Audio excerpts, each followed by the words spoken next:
Hello hi everyone, welcome to Sambhav math. आप लोग का रिजल्ट आ चुका है और आप लोग को ढेर सारे बधाइयाँ। तो चलते हैं, आज जो है ना 11th का जो है हम सिलेबस लेकर के आए हैं। आप लोग को पहले सिलेबस के बारे में बता दें ताकि आप लोग को पढ़ना क्या क्या है। तो आप लोग को सिलेबस के बारे में बता देंगे, उसके बाद जो है ना क्लास लेकर के आएंगे। तो चलिए शुरू करते हैं, क्या सिलेबस है। तो आप लोग को दिख रहा है, तो देखिए पहला जो है, पहला यूनिट बाय यूनिट करके हम बताएंगे, यूनिट बाय यूनिट करके बताएंगे। तो यहाँ जो है यूनिट, पहला यूनिट आप लोग देख रहे हैं कि यूनिट है, पहले जो है ना हम पढ़ाएंगे सेट थ्योरी। दिख रहा है आप लोग को, यहाँ जो है ना पहले सेट थ्योरी बताएंगे, उसके बाद रिलेशन बताएंगे। पहला जो है सेट थ्योरी, यहाँ लिखा हुआ है सेट थ्योरी। आप लोग को अगर नहीं दिख रहा होगा तो लिख दिए हैं बगल में, ठीक। ये सेट थ्योरी लिखा हुआ है। सेट थ्योरी के अंतर्गत जो है ना हम क्या क्या पढ़ेंगे वो जो है ना वो सब बताएंगे आप लोग को। उसके बाद पढ़ेंगे रिलेशन, रिलेशन पढ़ेंगे। उसके बाद फंक्शन, फंक्शन जो है ना बहुत इंपॉर्टेंट टॉपिक है, आप लोग को अच्छे से पढ़ाऊँगा। एक बार नहीं, 2 बार 3 बार पढ़ाऊँगा फंक्शन। फंक्शन आप लोग को 2-3 बार पढ़ाऊँगा, ठीक। आप कहीं, ताकि आप लोग को कहीं दिक्कत न हो। फंक्शन एक बार में समझ में नहीं आएगा, इसलिए 2-3 बार बताएंगे तो आप लोग को अच्छे से समझ में आएगा। और आप लोग भी 2-3 बार वीडियो को जो है ना देखें। तो चलिए देखते हैं अगला क्या है। तो अगला है angle and there major, major पढ़ाएंगे। उसके बाद एंगल के बारे में और मेजर के बारे में पढ़ाएंगे। एंगल को मापने के लिए जो है ना जो यूज करते हैं उसे मेजर कहते हैं, ठीक ना, एंगल को मापने के लिए। तो चलिए नेक्स्ट देखते हैं, नेक्स्ट क्या है। नेक्स्ट है trigonometric, trigonometric function and graphs. Trigo का जो है ना ग्राफ्स और ट्रिगो फंक्शन और ग्राफ्स जो है ना बताएंगे आप लोग को। आप लोग जो है 10th क्लास में पढ़े होंगे, इंट्रोडक्शन पढ़े होंगे 10th क्लास में, लेकिन यहाँ जो है ना एडवांस थोड़ा है वहाँ से। फिर भी आप वहाँ का भी यूज होता है फार्मूला का, यहाँ थोड़ा एडवांस होता है। यहाँ जो है ना पहले आप लोग को पढ़ना है ट्रिगो फंक्शन का ग्राफ, उसके बाद पढ़ना है ट्रिगोनोमेट्रिक फंक्शन। उसके बाद एक जो है ना स्पेशल क्लास होता है वो जो कि ट्रिगोनोमेट्रिक फंक्शन होता है। उसके बाद ट्रिगोनोमेट्रिक इक्वेशन होता है, ये भी पढ़ाएंगे आप लोग को। ट्रिगोनोमेट्रिक इक्वेशन दिख रहा है आप लोग को। अब सेकेंड यूनिट में देखते हैं, सेकेंड यूनिट में क्या है आप लोग को दिख रहा है। सेकेंड यूनिट क्या है, सेकेंड यूनिट आप लोग दिख रहे हैं। सेकेंड यूनिट में है principle of mathematical induction, principle of mathematical induction के बारे में आप लोग को बताएंगे, ठीक। तो चलिए आगे बढ़ते हैं। कॉम्प्लेक्स नंबर, कॉम्प्लेक्स नंबर भी बहुत अच्छा टॉपिक है। कॉम्प्लेक्स नंबर को जो है ना डिटेल्स में पढ़ाएंगे, डिटेल्स में भी पढ़ना है आप लोग को। उसके बाद क्वाड्रेटिक इक्वेशन, क्वाड्रेटिक इक्वेशन भी आप लोग जो है ना 9th 10th में पढ़े होंगे और 8th क्लास में भी पढ़े होंगे। यहाँ थोड़ा एडवांस है, एडवांस तक पूरा अच्छे से पढ़ाऊँगा, ठीक ना। आप लोग को जो है ना सिर्फ जो है ना पढ़ना है, ठीक। क्वाड्रेटिक इक्वेशन भी है यहाँ, क्वाड्रेटिक इक्वेशन अच्छे से पढ़ाऊँगा। आप लोग जो है अच्छे से जो है ना पढ़ें। और देखते हैं लीनियर इन इक्वेशन, आप लोग इक्वेशन पढ़े होंगे, अभी बताए हैं कि ट्रिगोनोमेट्रिक इक्वेशन होता है, यहाँ जो है ना वही लीनियर इक्वेशन होता है, लीनियर इन इक्वेशन होता है। पहले इस टॉपिक को पढ़ाने से पहले मैं आप लोग को बता दूंगा कि लीनियर इक्वेशन क्या होता है, उसके बाद बताऊंगा लीनियर इन इक्वेशन क्या होता है। क्वाड्रेटिक इक्वेशन के थ्रू बताऊंगा इक्वेशन, और लीनियर इन इक्वेशन बताऊंगा, ठीक। आप लोग को ये चैप्टर जो है, ये चैप्टर भी बहुत इम्पोर्टेंट है, ये छोटा चैप्टर है तो ये भी बताऊंगा, ठीक। इसी के अंतर्गत मैं आप लोग को मॉडुलस फंक्शन के बारे में भी बताऊंगा, मॉडुलस फंक्शन के बारे में भी बताऊंगा इसी में, ठीक। उसके बाद आता है P and C. P and C का मतलब होता है परमोटेशन एंड कॉम्बिनेशन। आप लोग को पढ़ना है परमोटेशन एंड कॉम्बिनेशन पढ़ना है। एक एक टॉपिक को जो है ना पूरा डिटेल से पढ़ेंगे, पूरा डिटेल से पढ़ाएंगे भी। आप लोग को पढ़ना है, ध्यान से जो है ना देखना है, और पढ़ना भी है, समझना भी है। तो चलिए देखते हैं बाइनोमियल थ्योरम। बाइनोमियल थ्योरम भी अच्छा टॉपिक है, लॉन्ग सवाल इसमें रहता है, ये भी अच्छा टॉपिक है, बहुत अच्छा टॉपिक है, पढ़ने में भी मज़ा आएगा आप लोग को। उसके बाद है sequence and series. Sequence and series आप लोग 10th क्लास में पढ़े होंगे। प्रोग्रेशन, प्रोग्रेशन यहाँ जो है ना सीक्वेंस एंड सीरीज लिखा हुआ है। यहाँ जो है ना एक टॉपिक जो है ना 10th क्लास में आप लोग एपी के बारे में पढ़े होंगे, अर्थमेट्रिक प्रोग्रेशन। यहाँ जो है ना एपी होता है, जीपी होता है, एचपी होता है। एपी होता है अर्थमेटिक प्रोग्रेशन, जीपी होता है ज्योमेट्रिक प्रोग्रेशन, एचपी होता है हार्मोनिक प्रोग्रेशन। ये सभी के बारे में डिटेल से पढ़ना है। तो sum to n term of series, special series, special series के बारे में भी पढ़ना है। इसी के अंतर्गत आता है सीक्वेंस एंड सीरीज। अगर ये पूरा डिटेल से अगर पढ़ लेंगे तो इसी टॉपिक का जो है एडवांस क्लास है sum n term of special series. तो चलिए आगे बढ़ते हैं। थर्ड यूनिट, थर्ड यूनिट क्या है? थर्ड यूनिट है कार्टेशियन सिस्टम ऑफ रेक्टेंगुलर। तो ये भी जो है ये कोऑर्डिनेट ज्योमेट्री के अंतर्गत आता है। आप लोग को मैं बता दूं, ये कोऑर्डिनेट ज्योमेट्री के अंतर्गत आता है, कोऑर्डिनेट ज्योमेट्री का ही पार्ट है ये, ठीक। और जो है ये भी चैप्टर आप लोग पढ़े होंगे 10th क्लास में। 10th क्लास में थोड़ा इंट्रोडक्शन क्लास पढ़े होंगे, जो कि 10th क्लास भी मतलब पहले वीडियो बता चुके हैं, इसके बारे में क्लास लिए हैं कोऑर्डिनेट ज्योमेट्री के बारे में, फिर से बताएंगे। अगर लगे तो आप लोग जो है ना 11th का भी पढ़ सकते हो। तो देखते हैं उसके बाद इसी में जो है पढ़ेंगे स्ट्रेट लाइन, स्ट्रेट लाइन पढ़ेंगे,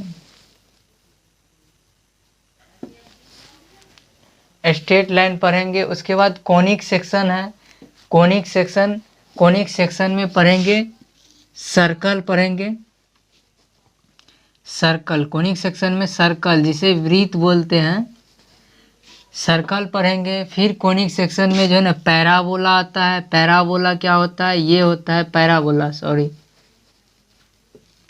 इस टाइप का आप लोग देखे होंगे फिगर।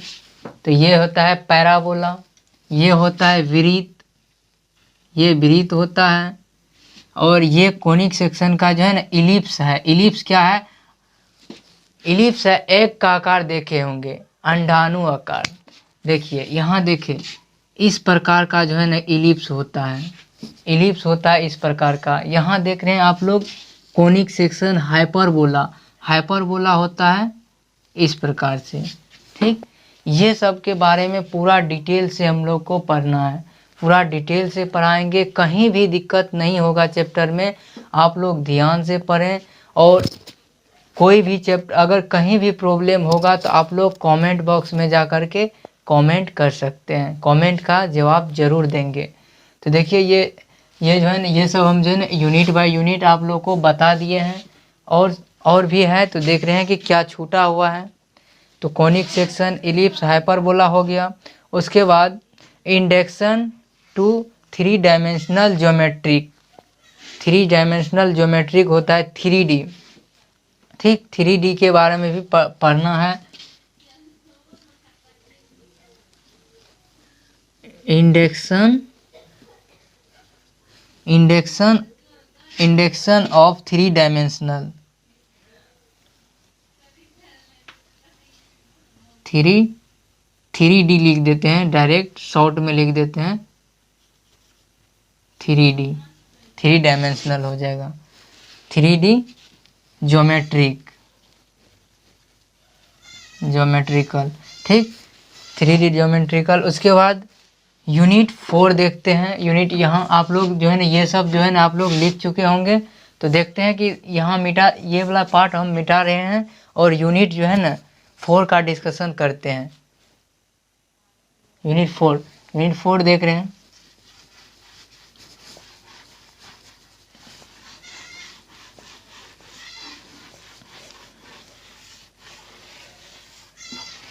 देख लेते हैं यूनिट 4। यूनिट 4 में क्या पढ़ना है आप लोग को बता रहा हूँ।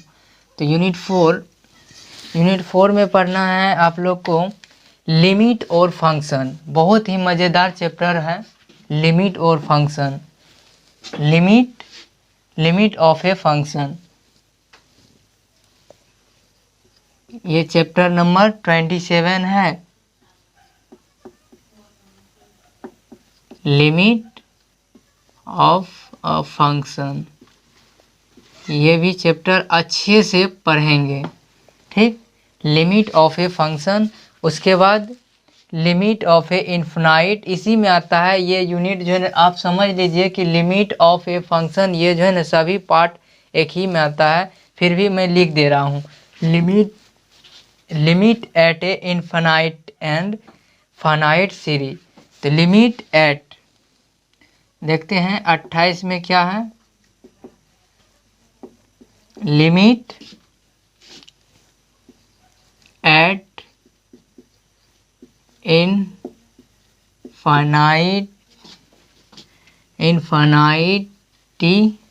infinity and infinite limit and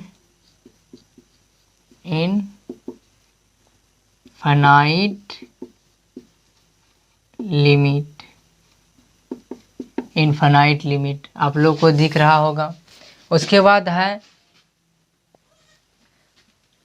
बाद है extension of limit, existence of limit है, इसी में है एग्जिस्टेंस ऑफ लिमिट,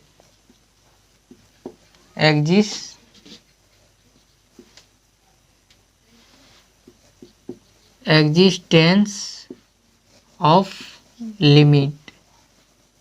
ये आप लोग अच्छे तरह से कॉपी करके लिख लें, ताकि आप लोग के अगर नोटबुक में रहेगा तो आप लोग को पता रहेगा कि मेरे को क्या क्या पढ़ना है।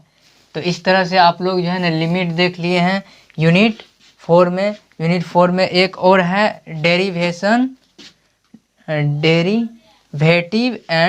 Derivatives and rule of differentiation. ये भी मस्त, बहुत अच्छा चैप्टर है, कैलकुलस के अंतर्गत आता है। डेरिवेटिव्स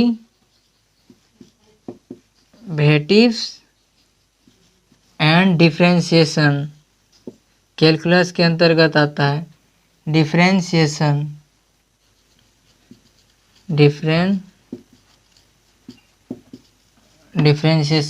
इसका जो है ना 11th क्लास में इंट्रोडक्शन थोड़ा बहुत है, इंट्रोडक्शन क्लास ले लेंगे। बहुत ही अच्छा चैप्टर है, और जो है ना अधिक से ज़्यादा पढ़ा भी देंगे, ठीक ना। डिफरेंशिएशन आप लोग 11th में भी पढ़ लेंगे, ठीक। तो देखते हैं उसके बाद अगला यूनिट है यूनिट 5, इधर लिख रहे हैं यूनिट 5। इधर देख लेते हैं यूनिट 5 के बारे में।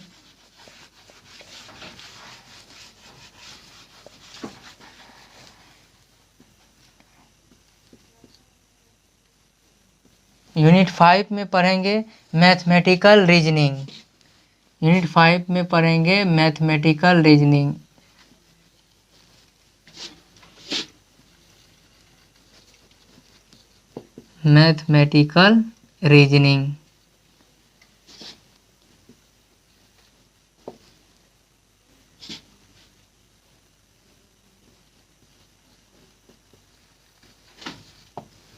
यूनिट 5 में मैथमेटिकल रीजनिंग पढ़ना है सिर्फ।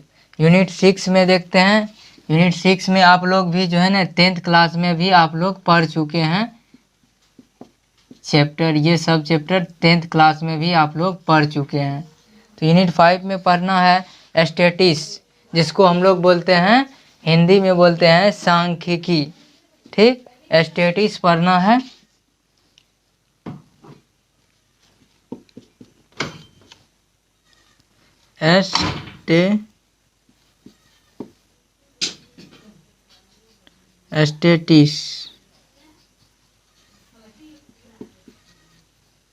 स्टैटिस्टिक्स पढ़ना है। उसके बाद पढ़ना है प्रोबेबिलिटी।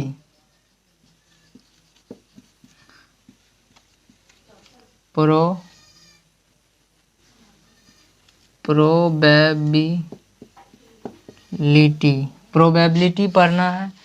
आप लोग को बस इतना ही पढ़ना है, इससे ज़्यादा कुछ भी नहीं पढ़ना है। इतना अगर आप लोग पढ़ लेते हैं तो पूरा 11th का चैप्टर कंप्लीट हो जाएगा। आप लोग का कोर्स यहाँ तक में कंप्लीट हो जाएगा। ठीक, आप लोग को कहीं भी दिक्कत नहीं होगा। ये सारा चैप्टर मैं पढ़ाऊँगा, आप लोग धीरे धीरे से सारा चैप्टर पढ़ा दूँगा। ठीक, आप लोग पढ़ें। और जो है ना अभी लॉकडाउन चल रहा है, तो लॉकडाउन में है तो घर में रहें, घर से बाहर ना निकलें और घर में रह कर के आप लोग तैयारी करें। आप लोग के पास भरपूर समय है, आप लोग अच्छे से तैयारी कर सकते हैं अभी घर बैठे। अगर आप लोग के पास एंड्रॉयड सेट होगा तो आप लोग ऑनलाइन पढ़ाई कर सकते हैं, अभी अच्छे से पढ़ाई कर सकते हैं। तो देख रहे हैं कि हम सारा चैप्टर के बारे में सिलेबस 11th के सिलेबस के बारे में डिस्कशन कर लिए हैं। कोई भी यूनिट नहीं छोड़े हैं, सारा यूनिट बता दिए हैं। तो चलिए, तो सो आई होप कि आप लोग को यह वीडियो पसंद आया होगा।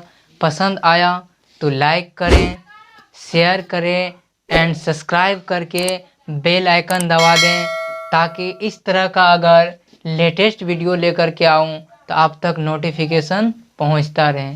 Thank you for watching.